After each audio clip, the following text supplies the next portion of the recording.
பாஜக கூட்டணியில் திமுக இணைய உள்ளதாக பரவி வரும் செய்திகள் குறித்து திமுக எம்பி கனிமொழி காட்டமாக விளக்கமளித்துள்ளார். இன்று கூட சில செய்தியாளர்களை என்னை பார்த்து கேட்டார்கள்.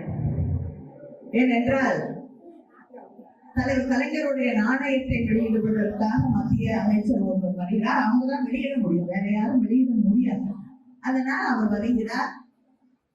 ஒரு சில இடங்களிலே சில நல்ல மனிதர்களும் இருப்பார்கள். அப்படிப்பட்ட ஒருவர் தான் அன்று வந்த திரு ராஜ்நாத் சிங் அவர்கள். அவர் மனம் திறந்த தலைவர் கலைஞர் அவர்களை பற்றி பேசுகிறார், பாராட்டுகிறார்.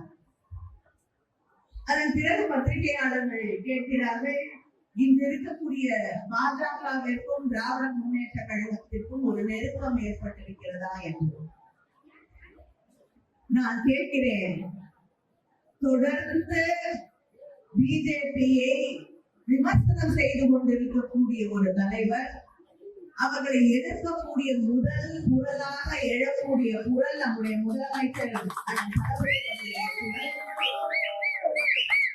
அந்த குரலை, அந்த எதிர்ப்பை எப்படியாவது கழுத்தை நிறுத்திவிட வேண்டும், அந்த குரலை நிறுத்திவிட வேண்டும் என்பதற்காக இன்று தமிழகத்திற்கு வர வேண்டிய எந்த நிதியையுமே தரமாட்டோம் என்று நின்று கொண்டிருக்கக்கூடிய அந்த ஒன்றிய அரசோடு தலைவர் கலைஞரின் மகன், தலைவர் கலைஞரின் ஆட்சியின் நீட்சியாக ஆட்சியை நடத்தி கொண்டிருக்கக்கூடிய நம்முடைய தளபதி அவர்களோடு இணைந்து போகக்கூடியவரா என்ற கேள்வியை இப்படி கேள்வி கேட்பவர்களை நோக்கி நான் வைக்கிறேன்.